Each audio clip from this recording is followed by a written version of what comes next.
My name is Bill Keogh. I'm the Director of Operations for the online Supply Chain, Transportation, and Logistics Master's Program here at the University of Washington. Online learning has emerged as one of the most promising and exciting developments in the delivery of education that we have seen in many years. However, this new method of educating students is still rapidly evolving, and different institutions have taken different approaches to delivering education online.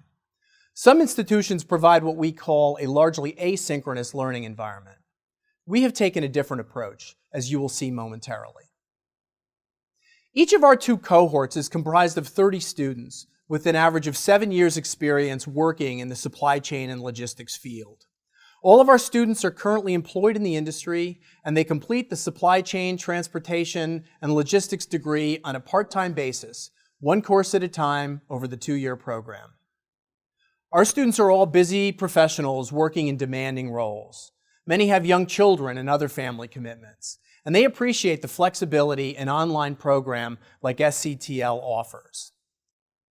As it exists today, online education takes many different forms.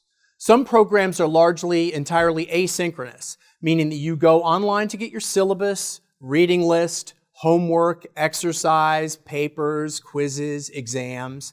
But in large part, you're working in isolation. Your interaction with your instructor and other students might only consist of emails, a discussion board, maybe a chat session. We believe at the graduate level, students can often learn as much from one another as they can from the instructor. Consequently, the role of the professor is less as a disseminator of information, the way you may have experienced as an undergrad, and more as an orchestrator who ensures that students are exposed to new ideas and new experiences. Sometimes those ideas and experiences come from their peers in the cohort. We feel that real-time interaction is crucial to student learning. Consequently, we have engaged in what is known as flipping the classroom. Each week, a significant amount of lecture material is covered in PowerPoints with a voiceover that students review at their convenience. Students do the reading, exercises, and homework at their own pace as well, much as they would in a traditional classroom. Each SCTL class also features a required 2-hour session each week at 5 p.m. Pacific time. This time is allocated for real-time discussion, questions and answers about the material, group exercises, games, simulations, student presentations, and other activities. This approach enables us to create the same kind of collaborative learning environment you find in the best face-to-face instruction, paired with a host of offline resources and activities that suit the lifestyle of busy working professionals. Any interactive learning experience, whether it's in the classroom or whether it's online, features group discussions to illustrate and explore key concepts. However, the online environment also offers a lot of interaction opportunities that are fundamentally different from what could be experienced in a classroom. I'll give you a couple of examples. Polls is one great example. The instructor can cover a piece of material, have a conversation with the class, and then in real time poll the students to understand how well they grasp the concepts that were just covered. If students don't seem to grasp the concepts very well, the instructor can go back and cover them again. This is something that's not possible in a face-to-face classroom.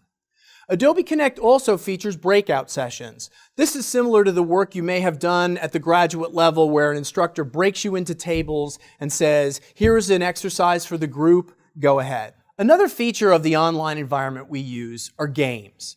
As an example, in my class on IT systems for supply chain, I designed a game in which 3 groups of students each act as different participants in a supply chain for office furniture.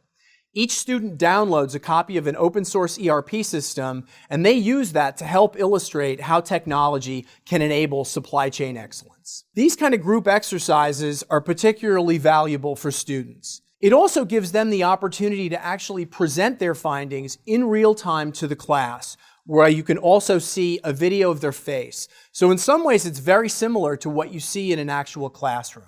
We also feature guest lectures from all over the world. I have had the CIO of Starbucks, the CIO of Office Depot, and a host of other folks come and give guest lectures to the students about a specific facet of how IT systems are used to enable supply chain.